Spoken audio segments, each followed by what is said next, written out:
gente, tudo bem? Bom, estamos encerrando o dia hoje. Já estamos no quarto do hotel. Agora são 00h22. Nós acabamos de chegar do restaurante, fomos comer alguma coisa,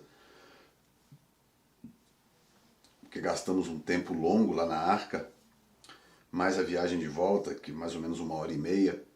E aí chegamos cansados, fomos descansar, depois fomos para o restaurante comer alguma coisa. E aí acabamos de chegar de volta no quarto do hotel para o nosso descanso, e amanhã é um novo dia.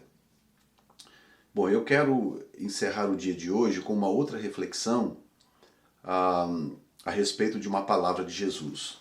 Ontem eu postei o vídeo sobre como nos dias de Noé, não é verdade? E o texto de Mateus. Só que no texto de Mateus, Mateus para por aí. Mateus fala sobre os dias de Noé e para por aí. Daí ele continua então na sua colocação escatológica. Mas Lucas faz diferente. Eu quero ler com você.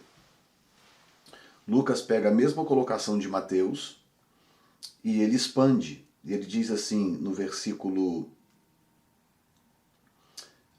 capítulo 17, versículo 26 de Lucas. Ele diz assim: e como aconteceu nos dias de Noé, assim também será nos dias do Filho do Homem. Comiam, bebiam, casavam e davam-se em casamento até ao dia em que Noé entrou na arca e veio o dilúvio e consumiu a todos. Mateus para por aqui. Lucas continua, e ele diz, versículo 28, como também da mesma maneira aconteceu nos dias de Ló. Comiam, bebiam, compravam, vendiam, plantavam e edificavam. Aí veja bem, verso 29, mas no dia em que Ló saiu de Sodoma, choveu do céu fogo e enxofre, consumindo a todos. Primeira coisa que eu quero observar com vocês, nessa reflexão, fechando o dia de hoje, é essa expressão de normalidade que Jesus dá aos dias de Noé e aos dias de Ló que antecederam o juízo. Jesus está dizendo o seguinte, olha, assim como foi nos dias de Noé e nos dias de Ló, será também nos dias da vinda do Filho do Homem. Ou seja, haverá toda uma normalidade, a vida estará fluindo de forma normal. Agora eu te pergunto, tá? É uma pergunta que eu gostaria que qualquer pós-tribulacionista respondesse, por gentileza. Se a igreja vai ser arrebatada no fim da grande tribulação, você acha que durante a grande tribulação a vida vai estar normal a esse ponto? As pessoas vão estar casando, dando-se em casamento, plantando, colhendo. A vida vai estar correndo normal, tranquila durante a grande tribulação. Você acha que isso é possível?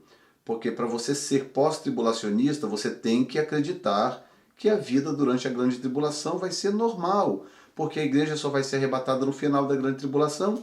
E o Senhor Jesus disse que será como nos dias de Noé. As pessoas se casavam, davam-se em casamento, plantavam, colhiam, normalmente. E são palavras de Jesus. Eu acho que, pelo menos, a palavra de Jesus é a última palavra para todos nós, né? Porque se a palavra de Jesus não for a última, então não tem salvação para nós, né?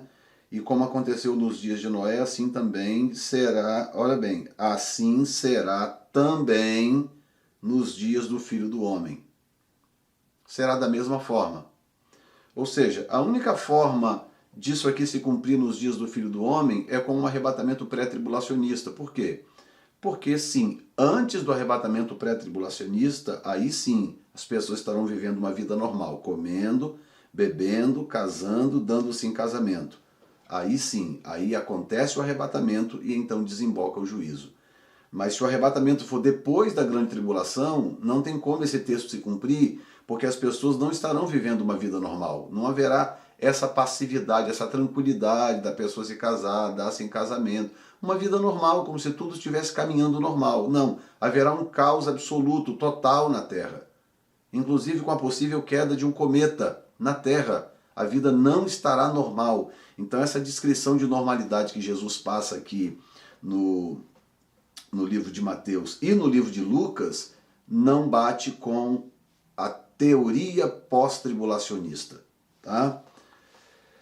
E no verso 28 ele diz: como também da mesma maneira aconteceu nos dias de Ló. Então, como se não bastasse, para não dizer, não, pastor, isso aí é uma força de expressão que Jesus está usando, é uma força de expressão.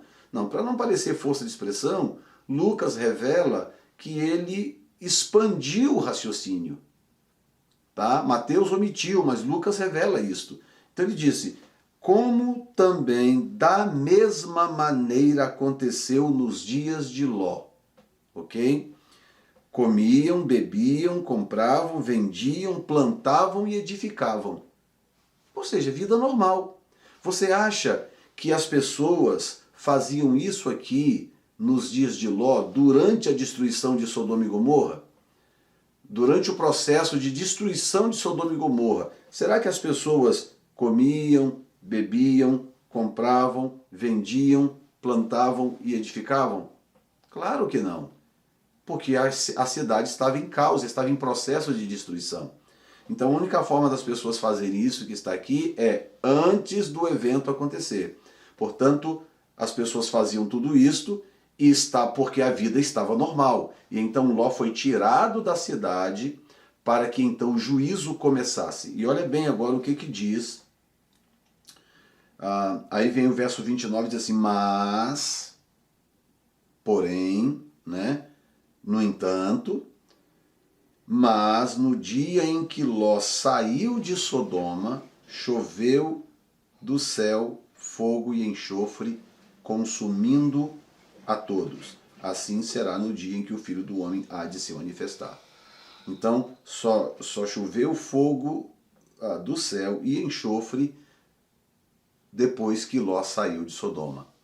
Então, o Senhor Jesus está dizendo que será da mesma forma no dia do Filho do Homem, na manifestação do Filho do Homem. É a mesma coisa. Então, como que eu aplico isso aqui a um pós-tribulacionismo? De que maneira? Como que a vida estará tão normal a ponto das pessoas plantarem, comerem, beberem, comprarem, venderem, plantarem e edificarem? Não faz o menor sentido aplicar isso que Jesus disse a uma teoria pós-tribulacionista. Nenhum sentido. Tá? Mas para piorar a situação dos pós-tribulacionistas, vamos dar uma olhada, por exemplo, no que diz o texto, no livro de Gênesis, capítulo 19, versículo 15 em diante. O texto diz assim, já contando a história de Ló, o texto diz assim, e ao amanhecer, os anjos apertaram com Ló, dizendo, levanta-te, toma tua mulher e tuas 2 filhas, que aqui estão, para que não pereças na injustiça desta cidade. Preste atenção no que eu estou lendo para vocês. Pega a sua Bíblia, acompanhe comigo. E ao amanhecer, os anjos apertaram com Ló, dizendo, levanta-te, toma tua mulher e tuas 2 filhas, que aqui estão, para que não pereças na injustiça desta cidade. Aí Jesus disse o quê? Será da mesma forma no dia do Filho do Homem. Verso 16, ele porém demorava-se e aqueles varões lhe pegaram pela mão. Olha bem, os anjos chegaram e estavam demorando demais, os anjos pegaram eles pela mão, e pela mão de sua mulher e pela mão de suas 2 filhas, sendo-lhe o Senhor misericordioso, e tiraram-no e puseram-no fora da cidade. Até então não havia acontecido nada, nenhum juízo, nada. Porque olha bem o que diz o texto. Aconteceu que, tirando-os fora, disse, escapa-te por tua vida. Não olhes para trás de ti e não pares em toda esta campina. Escapa lá para o monte, para que não pereças. Aí Jó reclama um pouco, fala com o anjo, aí acontece o seguinte, versículo 21, e disse-lhes, aí o Jó pede para ir para uma cidade próxima, ao invés de ir para o monte. O anjo diz assim, verso 21, e disse-lhes, eis aqui tenho-te aceitado também neste negócio, para não derribar esta cidade de que falaste. Então o anjo ia poupar a cidade que Jó escolheu, porque Jó ia para lá. Verso 22. Agora escute isto, gente. Pelo amor de Deus, escute isto. Verso 22, Gênesis 19, 22. Apressa-te, escapa-te para ali, porque nada poderei fazer enquanto não tiveres chegado ali. Por isso se chamou o nome da cidade Zoar. Saiu o sol sobre a terra quando Ló entrou em Zoar. Ouça essas palavras do anjo do Senhor, que é uma manifestação de Cristo, uma teofania de Cristo no Velho Testamento. Apressa-te, escapa-te para ali, porque nada poderei fazer enquanto não tiveres ali chegado. Gente, olha, eu não estou aqui para mudar a convicção doutrinária de ninguém, mas quando a palavra de Jesus deixa de ser a última palavra para quem quer que seja, é porque esta pessoa cruzou uma linha que não tem mais volta. E a palavra de Jesus para mim é a última palavra, independente de qualquer coisa. A palavra de Jesus está acima da de Pedro, da de Paulo, da de João, da de qualquer outro escritor do Novo Testamento. Apesar de que há harmonia, não há nenhuma contradição na Bíblia. Estou dizendo isso apenas para grifar o fato de que a palavra de Jesus é a última palavra. Tá? Lucas 17, 28. Como também da mesma maneira aconteceu nos dias de Ló. Comiam, bebiam, compravam, vendiam, plantavam e edificavam. Mas no dia em que Ló saiu de Sodoma, choveu fogo do céu. Aí o anjo vira para Ló e diz assim, olha, rápido meu filho, você está demorando demais, rápido, porque eu não poderei fazer nada enquanto você não tiver a salvo, enquanto você não tiver chegado ali. Então, gente, esse texto por si só, hoje eu estava ali dentro daquela arca, fazendo toda essa filmagem que vocês estão acompanhando aí, eu estava dentro daquela arca, maravilhado, andando naquela arca de um lado para o outro, um prédio gigantesco, imaginando Noé com seus filhos e os seus, provavelmente seus funcionários, sinais de que Noé tinha muitos funcionários, era um homem próspero, um homem rico. É possível que ele não tenha feito tudo sozinho, mas enfim, isso não vem ao caso agora. O que eu quero dizer é que eu estava andando naquela arca, imaginando Noé com seus filhos, trabalhando por, sei lá, 100 e tantos anos para erguer um monstro daquele, um prédio do tamanho de 6, 7 andares, uma coisa louca. Tem que ser um projeto divino. E eu olhando aquilo ali, por que todo aquele projeto, por que todo aquele trabalho? Simplesmente para salvar o justo do juízo. Simples assim. A arca tinha uma única função, salvar o justo do juízo que estava vindo sobre o ímpio. Porque a Bíblia diz que Noé era o único justo que foi achado naquela época. Diz que Noé era justo. Então Deus não ia jamais trazer juízo sobre o justo por causa do ímpio, ou trazer o juízo sobre o ímpio e respingar sobre o justo. Este não é o caráter de Deus. As pessoas que lutam, trabalham contra o pré-tribulacionismo são pessoas que no fundo, com todo respeito, não quero aqui ofender ninguém, são pessoas que não conhecem de fato o caráter de Deus. Deus não é um Deus que julga o justo junto com o injusto, que julga o seu filho junto com o ímpio. Deus não é esse Deus. Deus é aquele que, enquanto as pragas caem sobre o Egito, ele protege o seu povo e livra o seu povo. Então, eu quero deixar mais esse raciocínio, encerrando o dia de hoje, como nos dias de Ló. Não se esqueça, a vinda do Filho do Homem será como nos dias de Ló.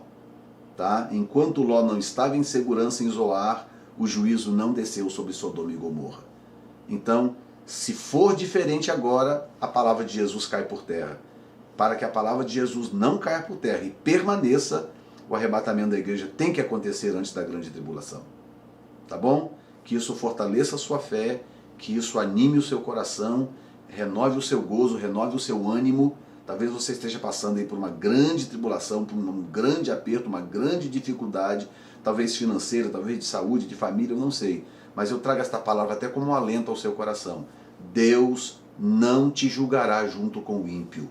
Você é filho de Deus, você é lavado e remido no sangue do Cordeiro. Deus te poupará do momento da ira, do momento de julgamento que virá sobre o mundo.